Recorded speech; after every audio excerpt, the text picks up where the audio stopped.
जागना है जाग लो अफलाक के साए तले, जागना है जाग लो अफलाक के साए तले, हश्र तक सोना पड़ेगा खाक के साए तले।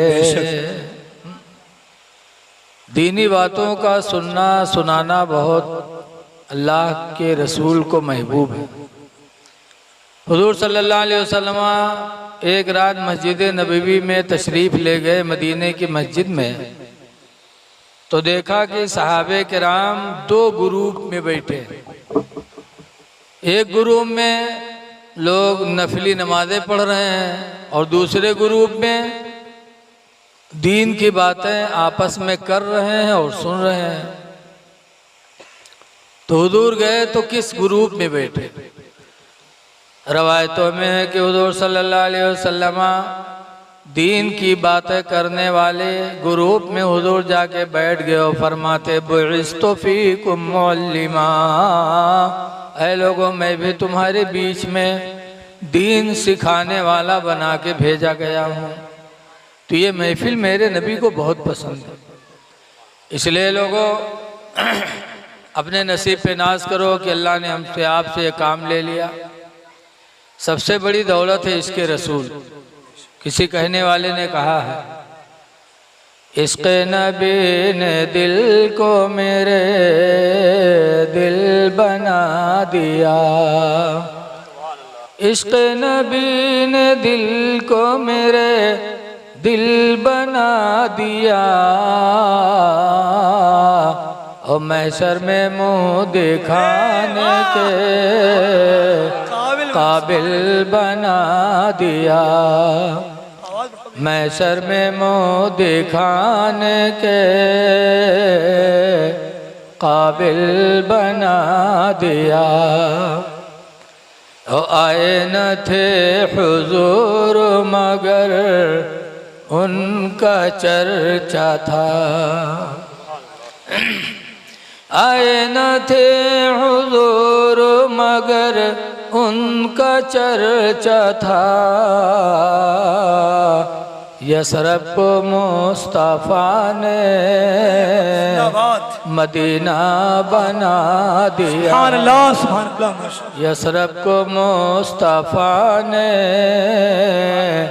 मदीना बना दिया। हुजूर आए न थे, हुजूर का चर्चा हर नबियों ने किया। देखो आज प्लेन उड़ती है तो हम लोगों को कितना ताज्जुब होता है कि बनाने वाले कमाल कर दिए कि इतने लोगों को बिठा के और ये प्लेन उड़ती है। लेकिन ये काम अल्लाह के नबियों ने बहुत पहले कर दिया। हज़रत सुलेमान अलैहिस्सलाम को अल्लाह ने पूरी दुनिया का बादशाह बनाया था। आसमां और हवा, जिन्नात, इंसान सबके बादशाह थे सुलेमान अलैहिस्सलाम। सुलेमान अलैहिस्सलाम का एक तख्त था 40 गज चौड़ा और 60 गज लंबा, शायद प्लेन होते होते। तो उस तख्त पे सुलेमान अलैहिस्सलाम बैठते थे, उनके मानने वाले बैठते थे, और जहाँ जाना होता था तो तख्त से कहते फला जगह चल, हवा निकलती थी और वो सुलेमान अलैहिस्सलाम के तख्त को उड़ा के चल देते थे। तो सुलेमान अलैहिस्सलाम का तख्त उड़ता था, न उसमें कोई पेट्रोल पड़त रहा है, न कोई इंजन रहा है, न कोई ड्राइवर, सिर्फ सुलेमान अलैहिस्सलाम हुक्म देते थे। एक दफ़ा सुलेमान अलैहिस्सलाम अपने तख्त पर बैठे उड़ रहे थे कि वो तख्त उड़ते उड़ते मदीना के ऊपर से गुजरा। जब मदीने के ऊपर से गुजरा तो सुलेमान पैगंबर ने देखा तो फरमाया, ऐ लोगो देखो, हाज़िही हिजरत नबी आखिर ज़मान, ये वो जगह जहाँ आखिरी नबी हिजरत करके तशरीफ़ लाएंगे, मक्का में पैदा होंगे और हिजरत करके मदीना आएंगे। फतोबा लिमन इत्तबा, तो मुबारकबादी है उसके लिए जो उसकी पैरवी कर लेगा। लिहाजा ऐ लोगो हुजूर के पैदा होने से पहले सुलेमान पैगंबर ने हुजूर का चर्चा किया था। सब नबियों ने चर्चा किया। आज उसी नबी की महफिल मिलाद में हम और आप हाजिर हुए। हुजूर की जिंदगी हमारे आपके लिए नमूने अमल। हुजूर ने इंसाफ करना भी हमको आपको सिखाया है। आज तो हम बिरादरी पे चले जाते, हिंदू मुस्लिम पे, भाई भाई पे चला जाता, लेकिन अल्लाह के रसूल इंसाफ सिखाने आए थे। इसीलिए हदीस पाक में है अल मुक़सितून यौमल क़ियामा, कि इंसाफ करने वाले लोग क़यामत के दिन अला मनाबिर मिन नूर, नूर के मिंबरों में से एक मिंबर पर होंगे। जैसे मिंबर बनाया गया लकड़ी का हम लोगों के बैठने के लिए, ऐसे इंसाफ करने वाले और इंसाफ की बोली बोलने वालों के लिए अल्लाह क़यामत के दिन नूर का मिंबर बनाएगा। वयग़बितुहुमुल अंबिया, ऐसा मिंबर जो देख करके लोग रश्क करेंगे, अंबिया रश्क करेंगे। लिहाजा ये लोगों सच की बोली बोलो और इंसाफ की बोली बोलो।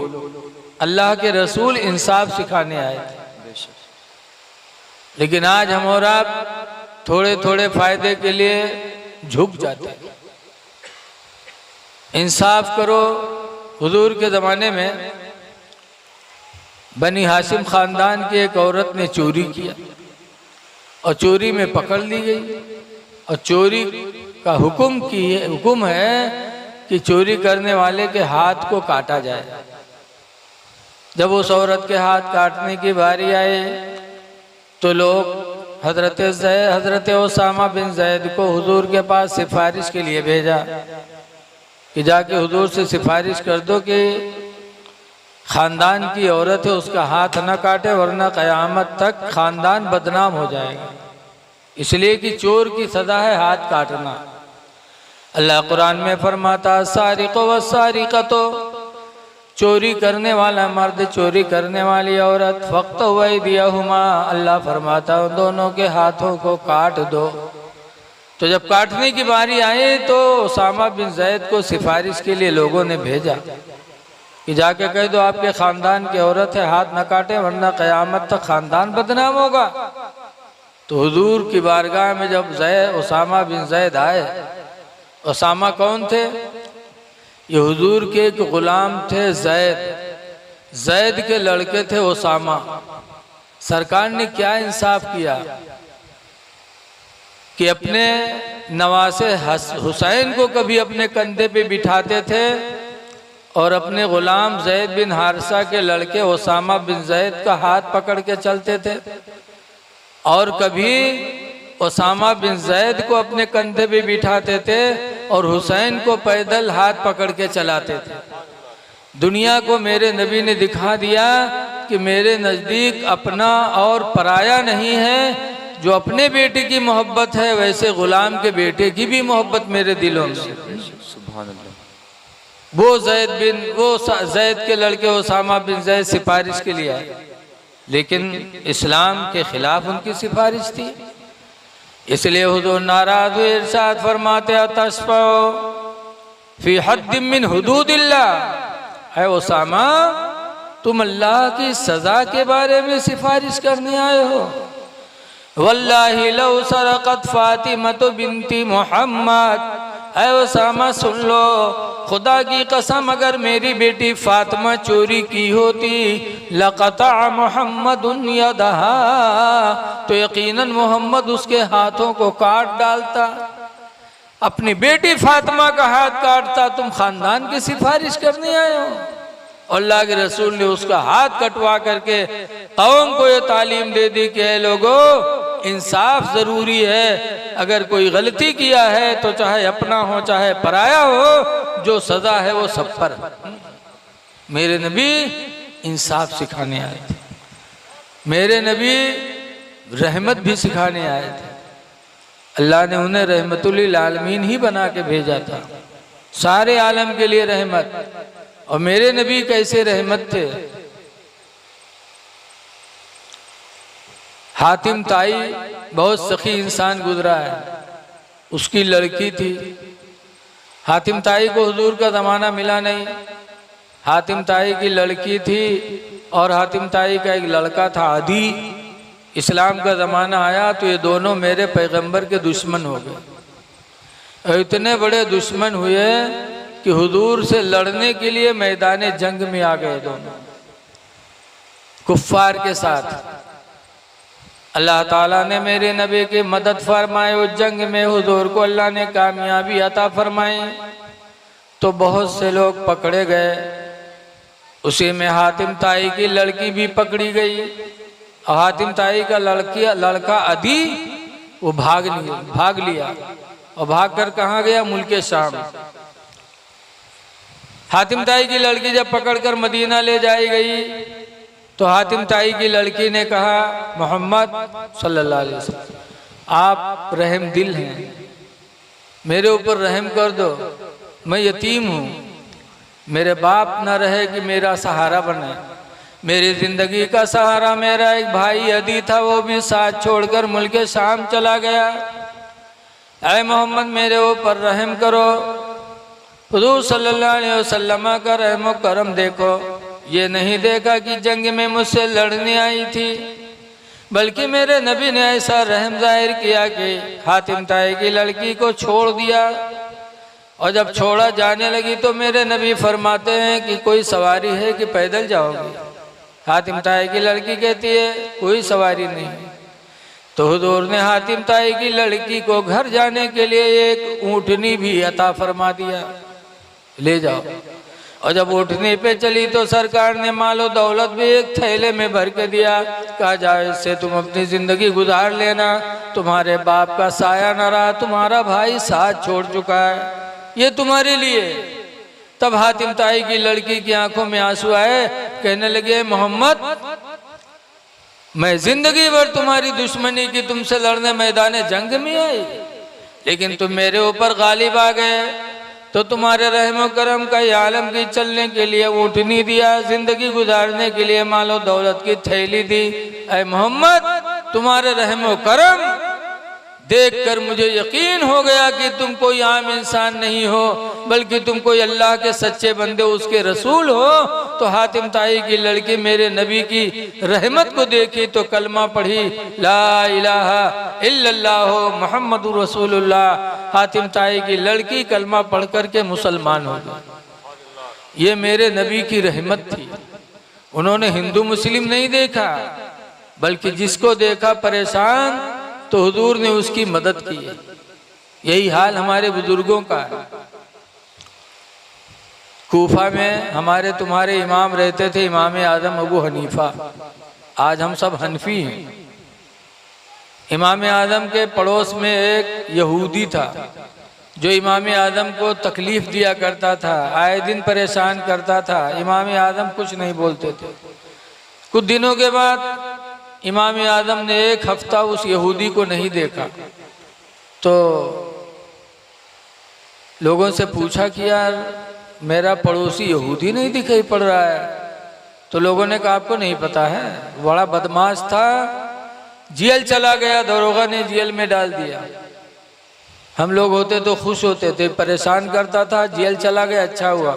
लेकिन इमाम आजम का रहमो करम देखो, जब सुना कि मेरा पड़ोसी यहूदी जेल में गया है तो इमाम आजम वहीं से फौरन कूफा के गवर्नर के पास तशरीफ ले गए। गवर्नर ने देखा तो खड़ा हुआ, ताज़ीम किया, कहा मुसलमानों के इमाम आप यहाँ हैं? कहा मेरा पड़ोसी एक यहूदी था, तुम्हारे दरोगा ने जेल में डाल दिया है, मैं सिफारिश के लिए आया हूँ कि मेरे पड़ोसी यहूदी को रिहा किया जाए। गवर्नर ने फौरन परवाना जारी किया और इमाम आजम को लिख के दिया। इमाम आजम जेल गए, जेलर को दिया तो उसमें गवर्नर ने लिखा था कि मुसलमानों के इमाम आजम की सिफारिश की बुनियाद पर फला यहूदी को रिहा किया जा रहा है। जब जेलर ने वो रवाना देखा तो जेल से यहूदी को निकाला और निकालने के बाद पर्ची दिखाई, कहा सुन तेरे रिहाई का परवाना मुसलमानों के इमाम लेके आए। इमाम अबू हनीफा लेके आए हैं, जा। तब वो यहूदी रोया, कहने लगा अफसोस, 1 हफ्ता से मैं जेल में हूँ, मेरा भाई मेरी रिहाई के लिए नहीं आया, मेरा पड़ोसी नहीं, मेरा कोई रिश्तेदार नहीं आया, मेरा कोई दोस्त नहीं आया, आए मेरी रिहाई के लिए तो मुसलमानों के इमाम आए जिनको मैंने जिंदगी भर तकलीफें पहुंचाई। खुदा की कसम आज मुझे यकीन हो गया कि इमाम आदम भी सच्चे हैं और इनका मजहब इस्लाम भी सच्चा है। मैं कलमा पढ़ता हूँ, ला इलाहा इल्लल्लाह मुहम्मदुर रसूलुल्लाह। वो यहूदी इमाम आदम का इखलाक देखा तो कलमा पढ़ के मुसलमान हो गया। ऐ लोगों, मेरे नबी ने रहमत का पैगाम दिया, हमेशा तुम दूसरों पे रहम करो। यह न देखो कि हिंदू है कि मुस्लिम है, बल्कि अल्लाह का बंदा समझकर रहम कर दो, अल्लाह भी राजी होगा, अल्लाह के रसूल भी राजी होंगे। हदीस पाक में ला यरहमुल्लाह, अल्लाह उस पर रहम नहीं करेगा। पूछा गया किस पर, तो दोनों फरमाया ला यरहमुन्नास, जो इंसानों पे रहम नहीं कर पाएगा। लेकिन आज देखा जाता है कि हम अपने माँ बाप पर रहम नहीं कर पाते, दूसरों को छोड़ दे, माँ बाप पर रहम नहीं करते। माँ बाप बूढ़े हो गए, लड़का 4-5 है तो वसरी बांधता कि हम काहे खाना दी, वसरी पर देवे। शनिचर के बड़कऊ दे हैं, इतवार के मझिलकऊ, सोमवार के संझिलकऊ, और मंगल के लहुरिका, और बुध के छोटकौआ। बताओ, बारी बांध रहे हो माँ बाप के लिए, जिन्होंने बचपन में तुमको अपनी गोद में बिठा के अपने हाथ से तुमको खिलाया है, तुमको पाला पोसा जवान किया, और आज तुम माँ बाप के लिए बारी बांध रहे हो। इतने बड़े बेरहम हो गए। ऐ लोगों, माँ बाप के ऊपर रहम करो।